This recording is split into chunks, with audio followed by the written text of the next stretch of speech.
The lights of the Grand Hall shimmered across the polished stone floors as Captain Alan Carter straightened his uniform one final time. This was humanity's big moment. Official entry into the Galactic Confederation after years of negotiation. Alan felt the weight of 7 billion souls on his shoulders. "Ready, Captain?"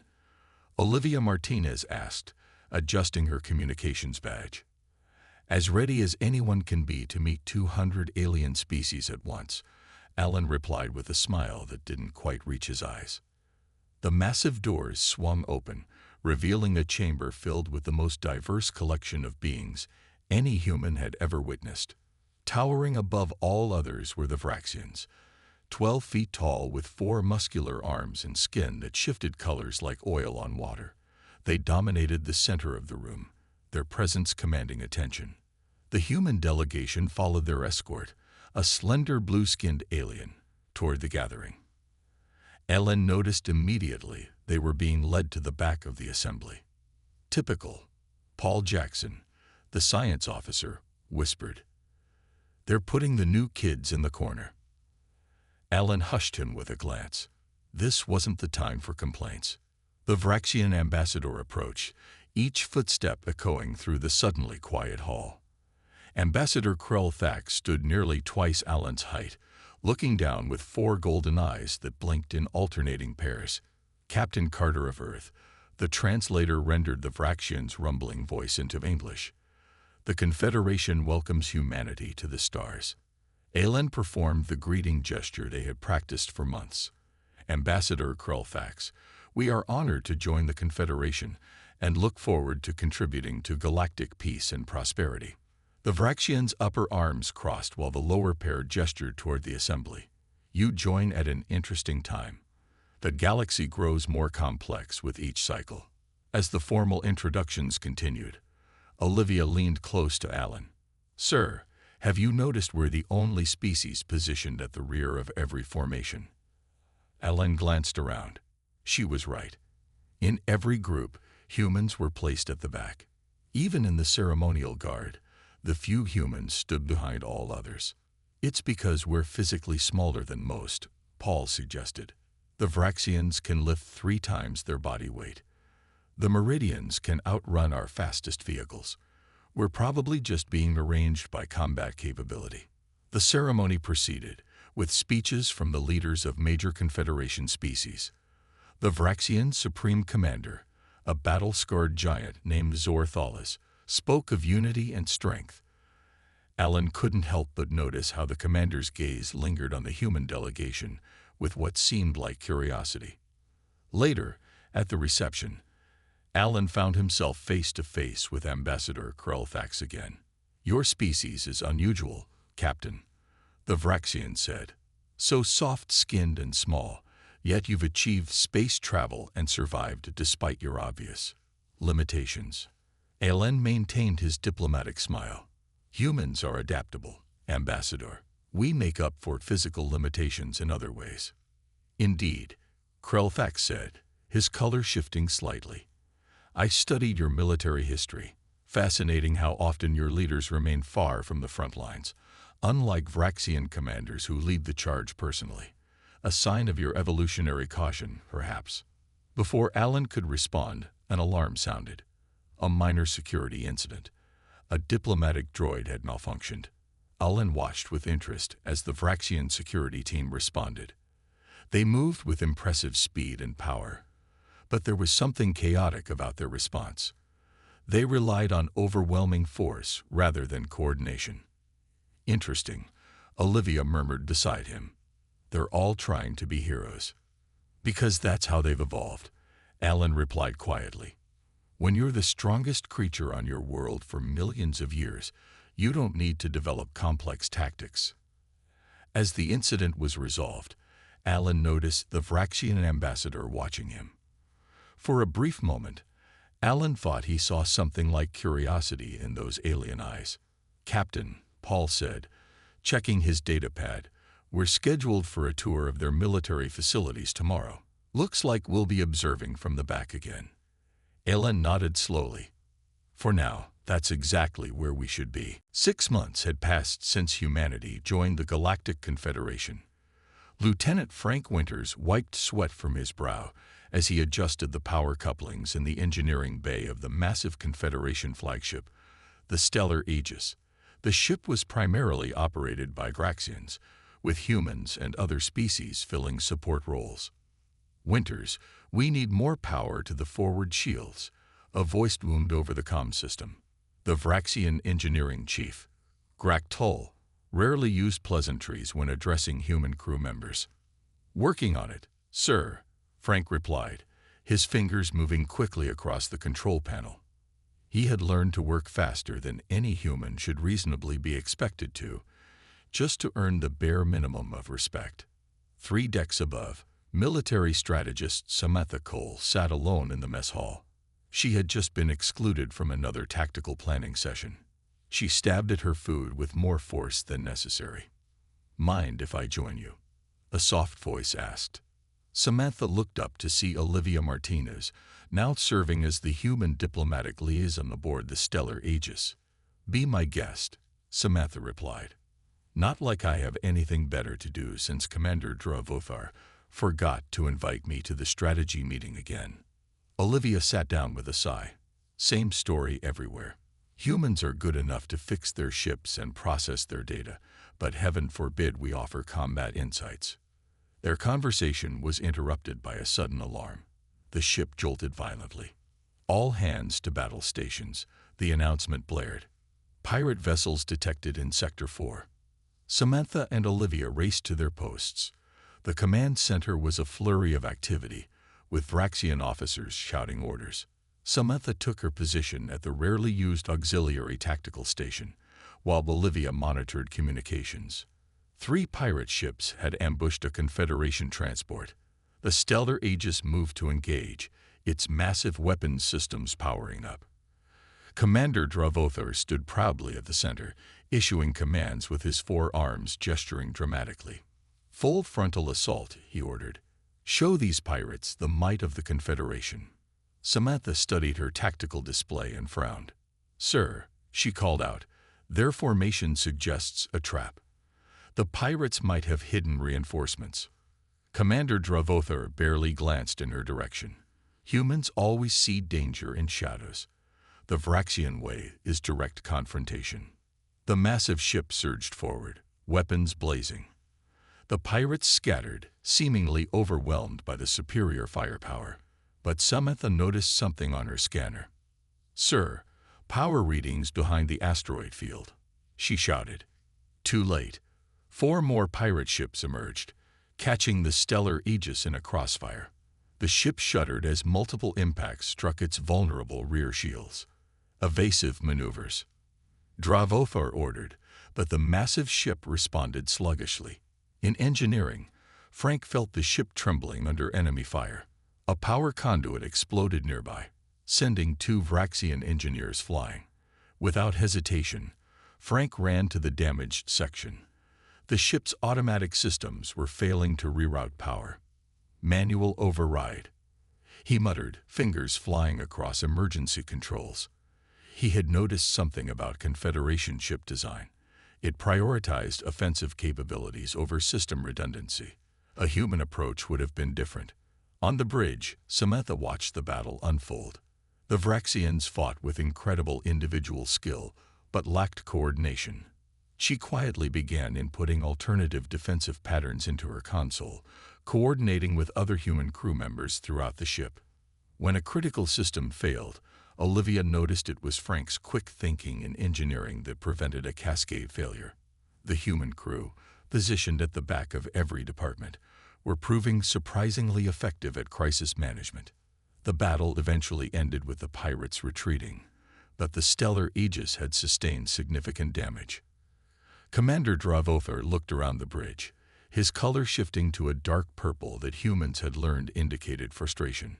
"We prevailed through Vraxian strength," he announced. Later in the officers' mess, Dravothar approached Samantha unexpectedly. "Your warning about the trap," he said stiffly. "It was accurate." Samantha nodded carefully. "Thank you, Commander." Humans have good eyes, he continued. Strange that a prey species would develop such awareness. As he walked away, Samantha exchanged glances with Olivia. Did he just almost compliment us? Olivia whispered.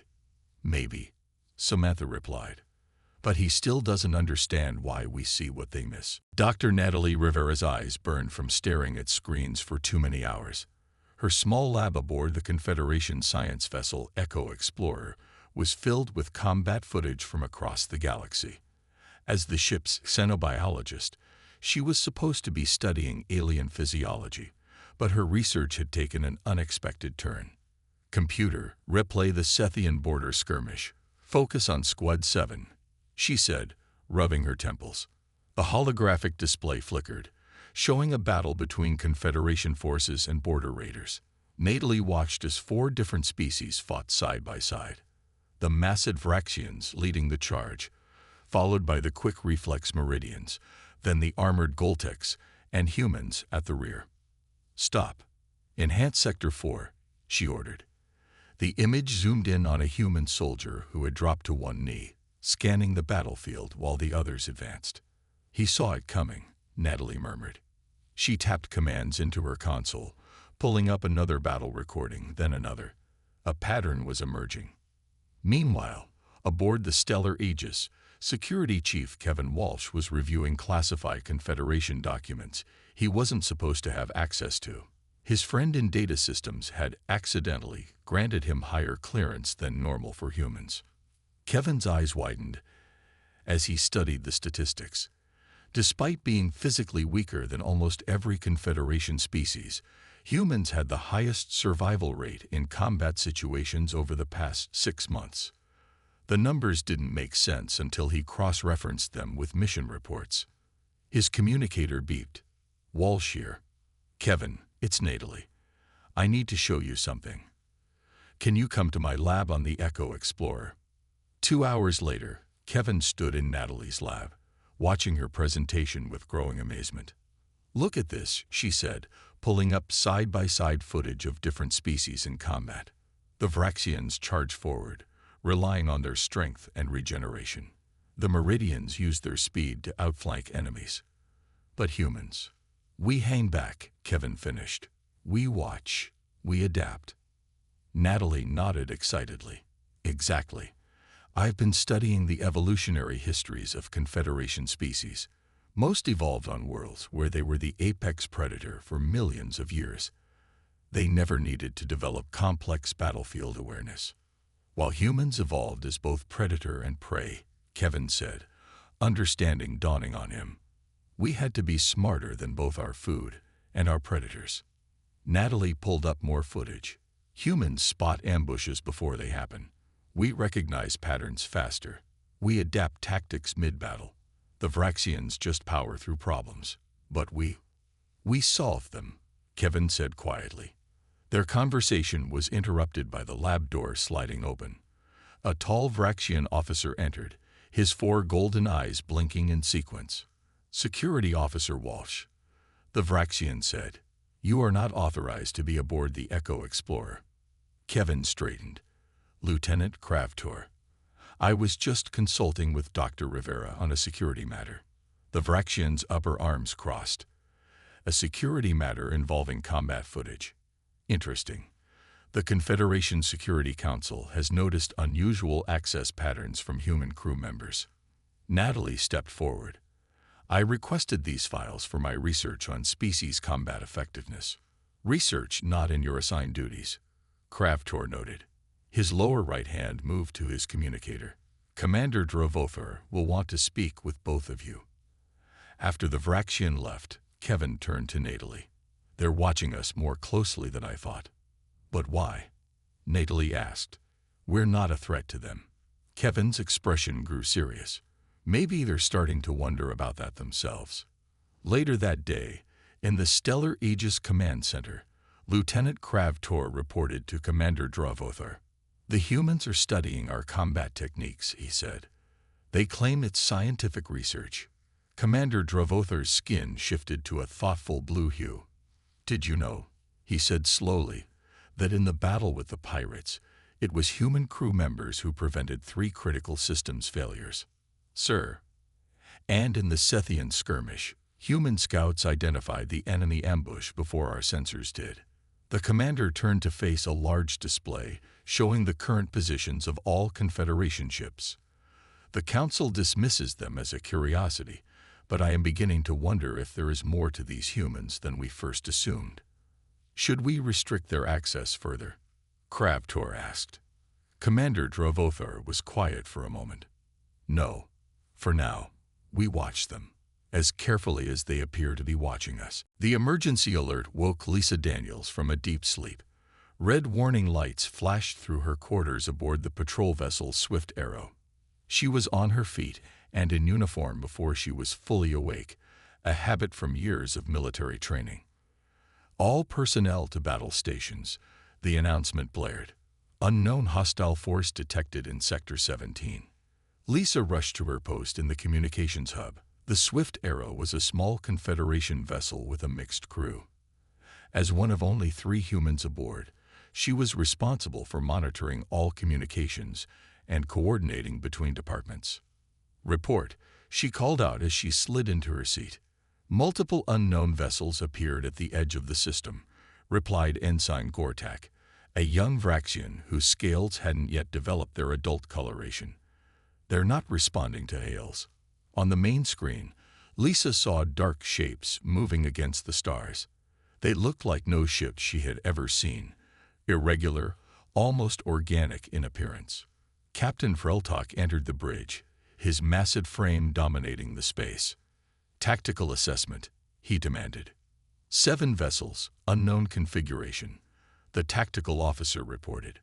No matching signatures in our database. They're moving in a swarming pattern, Lisa observed, studying the movement on her display. Something about their motion triggered a memory from her Earth studies. Sir, their movement resembles insect swarms. The captain barely acknowledged her comment. Prepare weapons, standard Confederation engagement protocol. The Swift Arrow moved forward, weapons charging. The unknown vessels continued their approach, now splitting into smaller groups. Sir, Lisa said, their pattern suggests they might be coordinating for a multi-vector attack. I recommend. Maintain your station, communications officer, Captain Vreltok interrupted. The Vraxian combat doctrine has served the Confederation for centuries. The engagement began. The Swift Arrow fired its main weapons at the largest cluster of enemy ships. 2 of the strange vessels were destroyed, but the others scattered in a precise pattern, then regrouped. They're learning, Lisa muttered, watching her display. The enemy ships began a series of coordinated attacks, striking the Swift Arrow from multiple angles. The ship shuddered under repeated impacts. Systems began failing across the board. Shields at 40%, reported the tactical officer, his voice tinged with surprise. No pirate or known hostile force had ever managed to damage a Confederation vessel so quickly. Lisa saw a pattern in the enemy attacks. They were testing the Swift Arrow's defenses, probing for weaknesses. Each attack became more precise than the last. Captain, she called out, they're adapting to our response patterns. We need to change tactics. The bridge rocked as another blast hit. Captain Vreltok was thrown across the command center, striking his head against a console. He collapsed in an unconscious heap. The first officer, another Vraxian, took command. Continue standard engagement protocols, he ordered, although Lisa could hear uncertainty in his voice. Another hit rocked the ship. Shields at 25%, called the tactical officer. We can't withstand much more. Lisa made a decision. She abandoned her post and ran to the tactical station.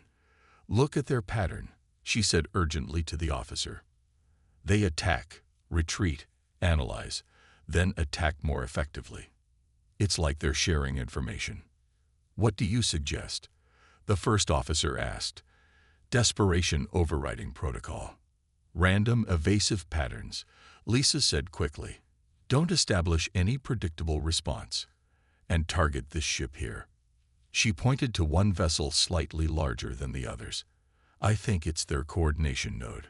The first officer hesitated only briefly before nodding. Do it. The swift arrow began executing random maneuvers while focusing fire on the vessel Lisa had identified. The enemy swarm's attacks became less coordinated. One well-placed shot destroyed the larger vessel, and the remaining ships fell into disarray. Push the advantage, Lisa urged. They're confused. The swift arrow pressed forward, destroying 2 more enemy vessels. The remaining hostiles retreated, disappearing as quickly as they had appeared. In the aftermath, Lisa filed her report. She described the enemy as the Void Swarm due to their hive-like behavior. Her tactical assessments were detailed and precise. 3 days later, her report was dismissed by Confederation High Command as speculative and overstepping her authority. The official record listed the encounter as a minor skirmish with unknown pirates. But on the Swift Arrow, the Vraxian first officer looked at Lisa differently now. And elsewhere in the Confederation, similar reports of strange, swarm-like ships began to appear with increasing frequency. Alarms blared throughout the massive space station Vega Prime. The central hub of the Confederation's 5th sector was under attack. The Void Swarm had arrived with hundreds of ships, far more than anyone had anticipated. Admiral George Blackwell stood at the back of the command center, watching as Vraxian commanders shouted orders. Despite his rank, he had been given no real authority in the defense preparations. He was there as an observer, a courtesy to Earth's government. They're breaching our outer defenses, announced the tactical officer. The swarm is adapting to our weapons frequencies. The massive view screen showed Confederation ships being overwhelmed. The Void Swarm moved with terrifying coordination, sacrificing smaller vessels to protect larger command ships. Deploy the heavy cruisers in Formation Alpha, ordered Supreme Commander Zorthilas.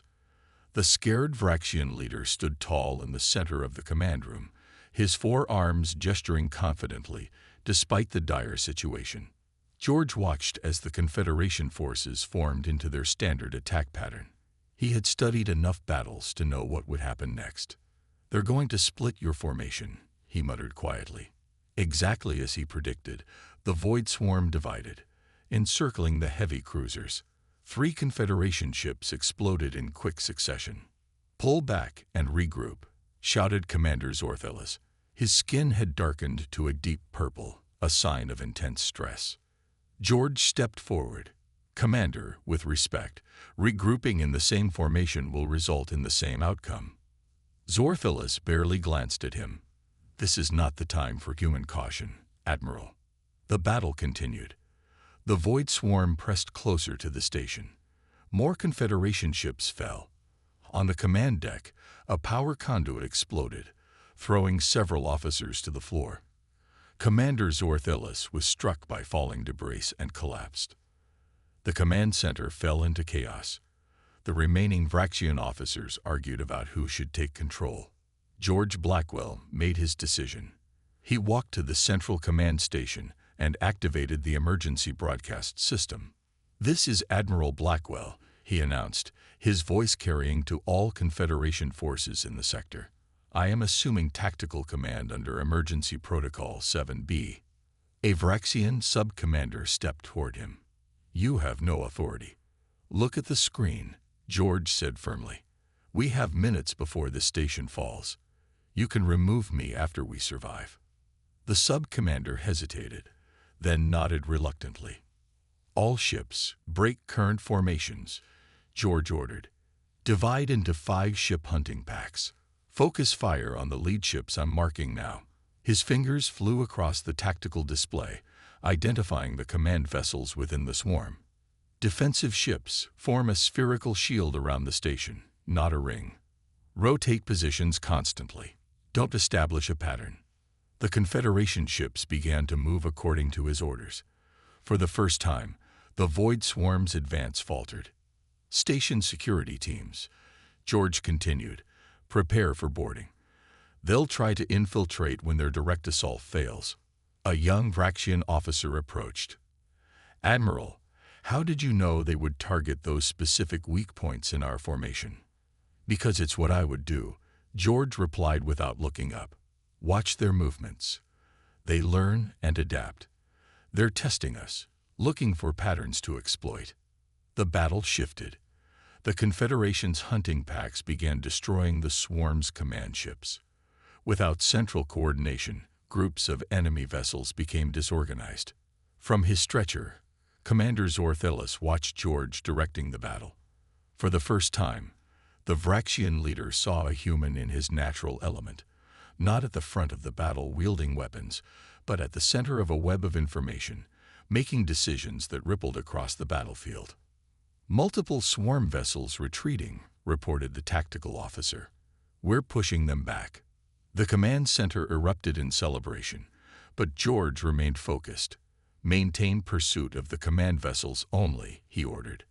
"Let the smaller ships go. And someone get me all the data we have on previous Void Swarm encounters. We need to prepare for their return." Hours later, when the battle was won, George found himself facing a recovered Commander Zorthelis. "You disobeyed chain of command," the Vraxian said, his voice low. George stood straight. "I did what was necessary to save lives." Zorthelis was quiet for a long moment. "Yes," he finally said. "You did. And now I need to understand how." George Blackwell stood alone in the massive chamber traditionally used for Vraxian military tribunals. The ceiling towered 50 feet above him, making him feel even smaller than usual among the giants of the Confederation. He had been waiting for an hour. After the battle at Vega Prime 3 days ago, he expected punishment for breaking the chain of command. Even though his actions had saved countless lives, Confederation rules were clear. The massive doors swung open. Supreme Commander Zorthelis entered, followed by 6 high-ranking Vraxian officers. Their faces were unreadable as they took their seats at the curved table. "Admiral Blackwell," Zorthelis began, his deep voice echoing in the chamber. "You took command of Confederation forces without authorization." George stood straight. "I did, Commander." "You abandoned centuries of Vraxian battle doctrine." "Yes, sir." "You ordered our strongest warriors to break formation and adopt unknown tactics." George simply nodded. Zorthelis leaned forward. "And in doing so, you achieved victory where our methods failed." A murmur ran through the other Vraxians. This was not the condemnation George had expected. Zorthelis pressed a button on the table. A section of the wall slid open, revealing an ancient stone tablet covered in Vraxian script. "Do you know what this is, Admiral?" asked Zorthelis. "No, sir," George replied.